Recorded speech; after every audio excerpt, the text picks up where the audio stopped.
My HOA neighbor parked on my lawn. Now their car is impounded.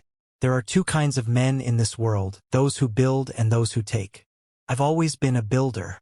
Not just in the literal sense, though I've spent plenty of time with my hands in the dirt, hammering, fixing, making things last. I mean it in the way that matters most. I build stability, security, and peace. Spent 15 years in the army, the kind of life that teaches you discipline in a way nothing else can.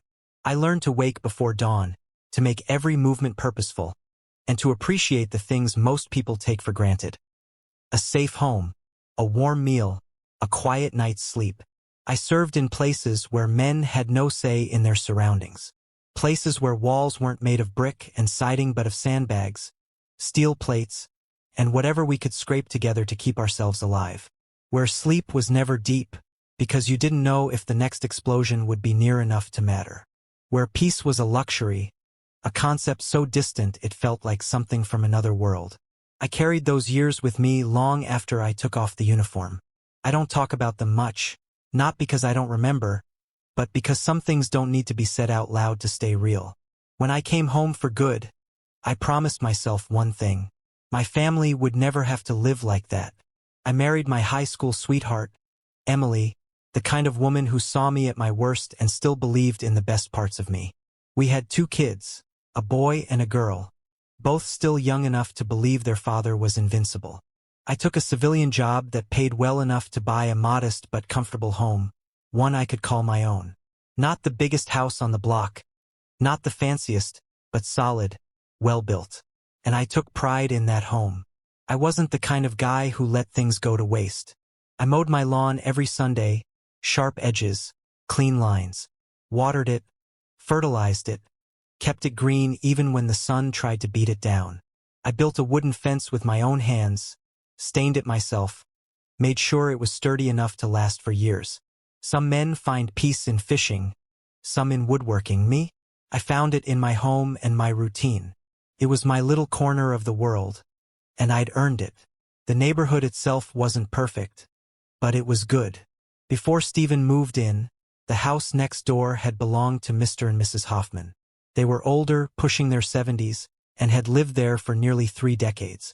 They were the kind of people who sent Christmas cards, who had an old yellow Labrador named Duke that used to waddle over to my yard and sit in the sun while I mowed. Mr. Hoffman had been a Navy man, and we got along right away. We talked about service, about discipline, about how things used to be before everything got so damn complicated.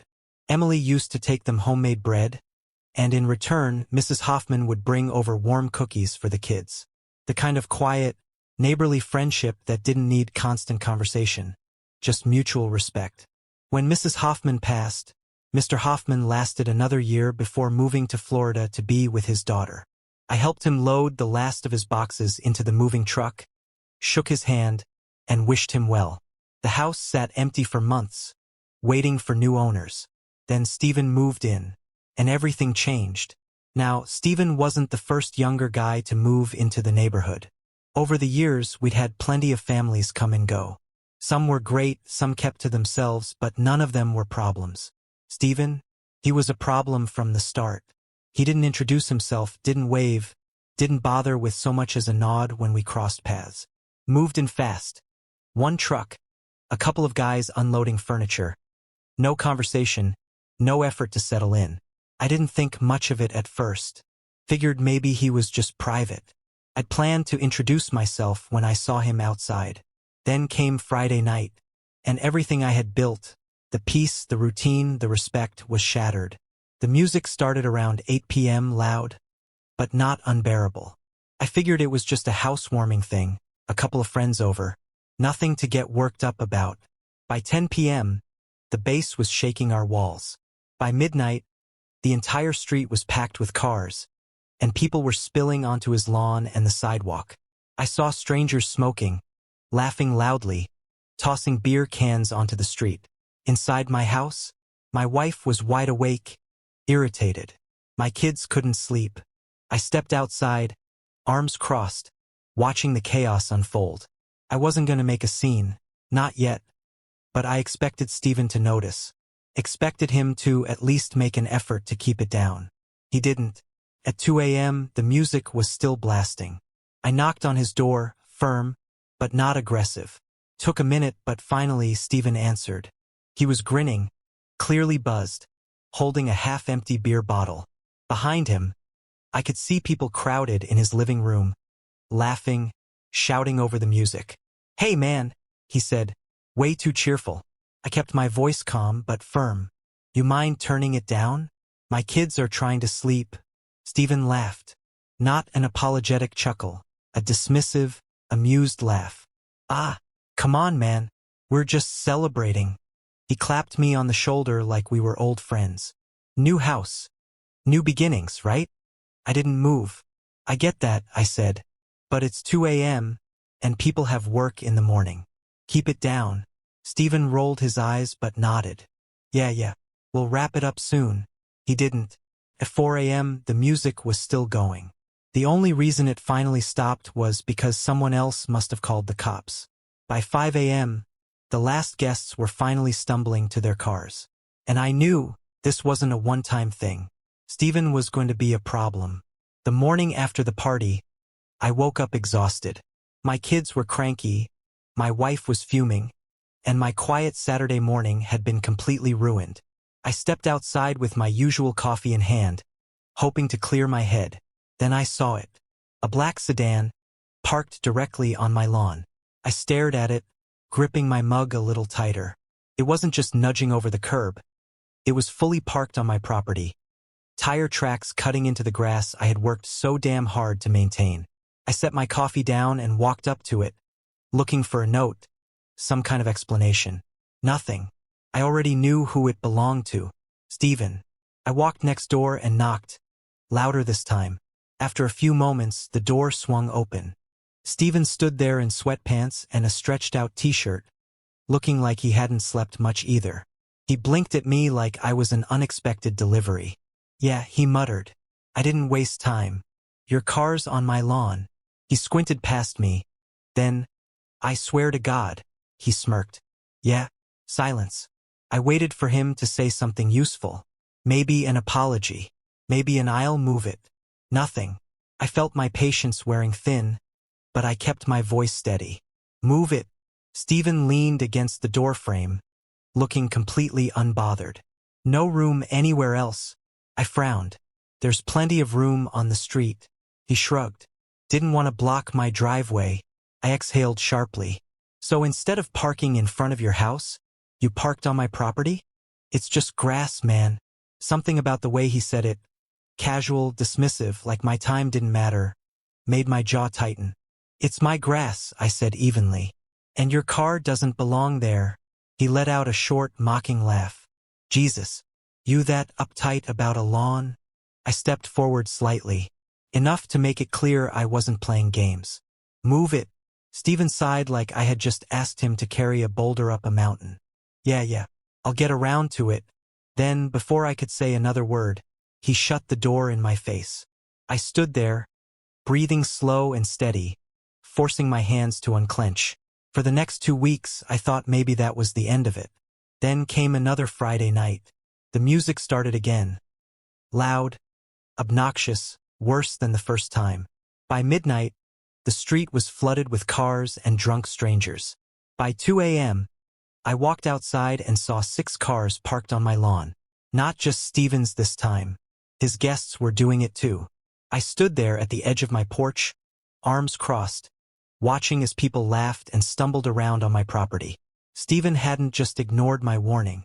He had encouraged others to do the same. This wasn't an accident.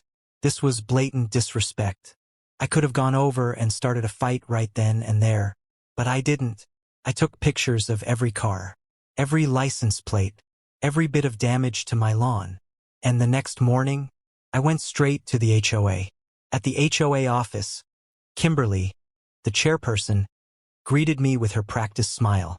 I laid it all out. Stephen's parties, the trespassing, the damage to my property. I showed her the photos. She barely glanced at them. "Well," she said lightly, "this sounds like a simple neighborly dispute." I clenched my jaw. "It's not a dispute. It's trespassing."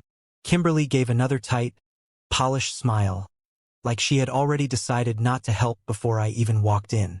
We need to prioritize neighborhood harmony. Paul, I exhaled sharply. She wasn't going to help. She wasn't going to do a damn thing. I stood up. I see. Kimberly assumed the conversation was over. But she had just made a very big mistake. Because if the HOA wasn't going to enforce the rules, I would. And I wouldn't be playing nice. The day after my wasted meeting with Kimberly, I drove straight to a local electronics store and bought a set of security cameras. I wasn't taking chances anymore. I got 4 cameras, motion-activated, night vision, high-definition recording. If Steven or any of his friends so much as stepped onto my lawn, I'd have it all on tape. I spent the afternoon installing them. One above my garage, covering the driveway and part of my front yard. One on the side of my house, angled directly at Steven's property. One hidden near the bushes, capturing the edge of the street where his guests like to park. One near my front porch, ensuring a clear view of my entire lawn. As I worked, I kept an eye on Steven's house. He was inside, blinds drawn. I knew he was going to find out soon enough. And when he did, I wanted him to know I was watching. The next morning, I stepped outside to check the cameras. And that's when I saw it. Trash scattered all over my yard. Empty beer cans, fast food wrappers, plastic bags, deliberately thrown everywhere. It wasn't just wind-blown garbage. It was intentional. I walked straight back inside, pulled up the camera footage and fast-forwarded through the night. There it was, clear as day. Steven and his friends, a group of 4 or 5 guys, walking past my yard, tossing their trash over my fence like it was a damn dumpster. One of them even laughed while throwing an empty can at my porch. They weren't being careless anymore. They were pushing me. I leaned back in my chair, watching the screen, feeling a slow, steady anger settle over me. Steven had just made a mistake. I didn't wait. I walked straight to Steven's front door and knocked. Hard. This time, I wasn't here to have a conversation. A few moments later, the door swung open. Steven stood there, looking half amused, half irritated. The second he saw my expression, his smirk widened. "What's with the cameras, Paul?" he said, crossing his arms. "Trying to be a detective now?" I didn't blink. "They're here to protect my property," I said evenly. "If you're not doing anything wrong, you shouldn't worry." Steven stepped forward, standing just a little too close. He was trying to intimidate me. It wasn't going to work. "You're wasting your time," he said, voice low. "No one cares about your lawn." I held his stare. "That's where you're wrong." I turned around and walked back to my house, not giving him the satisfaction of a reaction. That night, I went into full documentation mode. I compiled everything. I also started researching my legal options. That's when I found something interesting. I had the legal right to tow unauthorized vehicles from my property. If Steven or anyone else parked on my lawn again, I wasn't going to argue. I was going to tow their damn car. It didn't take long. The very next morning, I stepped outside, and there it was, Steven's car, parked on my lawn. I didn't hesitate. I pulled out my phone, called a tow truck, and gave them my address. "This is private property," I told them. "The car is parked illegally. I need it gone." The driver showed up fast. By the time the tow truck was backing into my driveway, I saw Steven's front door fly open. He came storming outside, barefoot, wearing pajama pants, face twisted in rage. "Hey, what the hell are you doing?" I stood on my porch, arms crossed, watching as the tow truck hooked up his car. "I told you not to park on my property," I said calmly. Steven marched up to me, fists clenched. "You can't do this," he shouted. "Actually, I can," I said. "Legally, I have every right to tow unauthorized vehicles from my property. Maybe next time you'll think twice." The tow truck started pulling away. Steven watched, absolutely furious but completely powerless. And for the first time in this whole ordeal, I felt like I won. I should have known Steven wouldn't let it go. The next day, I got an email from the HOA. Kimberly was calling an emergency meeting. When I arrived, she was already standing in front of the room, speaking to a small group of neighbors. And she wasn't telling the full story. "This kind of behavior is not in the spirit of our community," she said, shaking her head. "We must maintain peace." We can't have homeowners escalating conflicts like this. I stepped forward. This wasn't escalation, I said firmly. This was me enforcing my property rights when the HOA refused to do their job. Some neighbors murmured in agreement. Others looked uncertain. Stephen, of course, was sitting there with his arms crossed, smirking like he had already won. Kimberly sighed dramatically. "Paul," she said, in her practiced condescending voice, "the HOA has rules for a reason. We can't have homeowners taking matters into their own hands." "Then why didn't you do anything?" I interrupted. Silence. Kimberly hesitated. I turned to the room. "I have camera footage, pictures, and documentation proving that my property has been damaged, disrespected, and ignored for weeks." Kimberly's expression tightened, but before she could speak, one of my other neighbors, Mrs. Carter, who had lived down the street for years, spoke up. "If Paul has proof, why aren't we discussing that?" More murmurs. The room was splitting, some siding with me, others still buying into Kimberly's harmony speech. But one thing was clear. Kimberly wasn't as in control as she thought she was. I left the HOA meeting without another word, my patience gone. Kimberly had, once again, dismissed everything I had presented. She acted like I was the problem, like I was the one disturbing the peace. Not the guy who had been trespassing, damaging my property, and harassing me for weeks.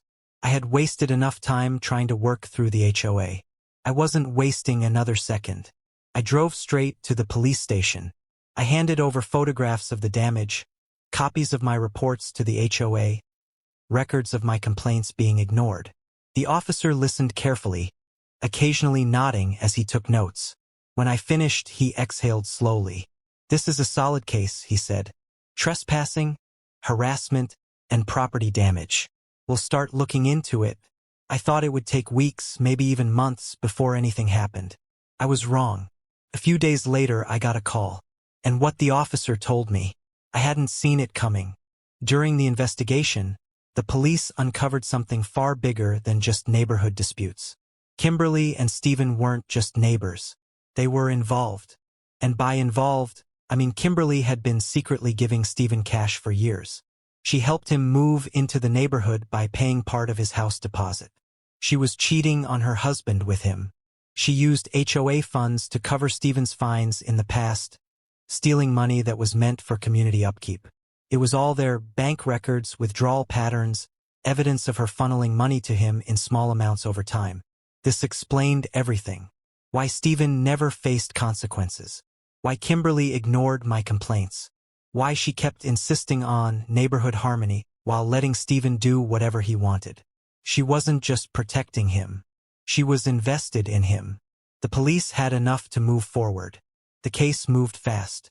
The prosecutor reviewed the evidence and officially filed charges against both of them. Kimberly's charges: misuse of HOA funds, financial fraud, embezzlement. Stephen's charges: trespassing, vandalism, harassment. Then, I was outside in my yard when I heard the sirens. 2 police cars pulled into the cul-de-sac. Stephen stepped outside, looking confused, until he saw the officers approaching. "What the hell is this?" he demanded. One of the officers pulled out a warrant. "You're being placed under arrest for multiple counts of trespassing, vandalism, and harassment." A few days after Stephen's arrest, Kimberly got arrested too. She thought she was safe. She thought Stephen's arrest was the end of the investigation, just a loose end being tied up. She was wrong. The officers had been quietly building a case against her, tracing years of mismanaged funds, missing payments, and HOA money that had mysteriously disappeared, all leading back to her bank account. She hadn't just covered for Stephen. She had used the HOA's funds to pay off his fines, fund his lifestyle, and keep him in the neighborhood. And it was all traceable. The police had everything they needed. It happened on a Monday afternoon. I was sitting on my porch when I saw the car. I set my coffee down and watched as the officers walked up to her front door and knocked. A minute passed, then another. Finally, the door opened and Kimberly stood there, wearing one of her impeccably pressed blazers, acting like she had no idea why they were there. One of the officers spoke. I couldn't hear the exact words from where I was sitting, but I saw her face change instantly. First, it was confusion, then denial, then panic. I saw her mouth moving fast, arguing, protesting, trying to talk her way out of it. Then, right there on her perfectly manicured porch in front of the entire neighborhood, they handcuffed her. She lost it. "This is a mistake. I didn't do anything wrong." Her voice rose, but the officers didn't react.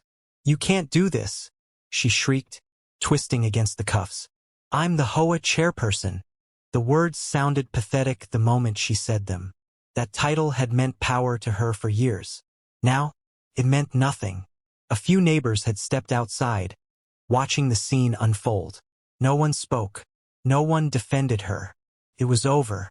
The next day, the HOA board called another emergency meeting. This time, Kimberly wasn't standing at the front of the room. She was gone. The board announced Kimberly was permanently removed as HOA chairperson. All financial records would be audited for additional corruption. New leadership would be appointed immediately. The room was silent. Then, murmurs spread. Some people were shocked, finally realizing how deep the corruption had gone. Others looked relieved. Kimberly's husband filed for divorce. And just like that, Kimberly lost everything. Over the next few months, things changed. Stephen's house went up for sale. His belongings were cleared out. His presence was erased from the neighborhood. The HOA, under new leadership, actually started doing its job. No more selective enforcement. No more corruption. And me? I restored my lawn one section at a time until the damage was gone.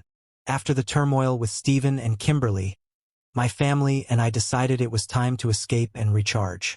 We chose Costa Rica as our destination, a place renowned for its natural beauty and family-friendly activities.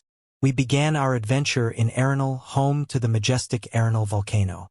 The kids were fascinated by the volcano's perfect cone shape, and we spent our days hiking through lush trails, discovering hidden waterfalls, and soaking in natural hot springs. The biodiversity was astounding. We spotted howler monkeys, colorful toucans, and even a three-toed sloth lounging in the treetops. Next, we headed to the Monteverde Cloud Forest Reserve. Walking across the suspended bridges, we felt as if we were floating amidst the clouds. The kids loved the butterfly gardens and the hummingbird gallery, where these tiny birds buzzed around us in a mesmerizing dance. We also embarked on a night tour, witnessing the forest's nocturnal creatures come to life. Our final stop was the Manuel Antonio National Park, where the rainforest meets pristine beaches. The white sandy shores and clear turquoise waters were perfect for swimming and building sandcastles. We took a guided tour through the park, encountering capuchin monkeys and iguanas along the way. The sunsets here were breathtaking, painting the sky in hues of orange and pink. This trip was more than just a vacation. It was a healing journey for our family. Immersed in Costa Rica's natural splendors, we found peace and reconnected with each other, leaving behind the stress and conflicts of home. Upon returning, we were greeted by the sight of a moving truck next door. Our new neighbors, the Martinez family, were settling in. Determined to foster a positive relationship, we baked a batch of cookies and introduced ourselves.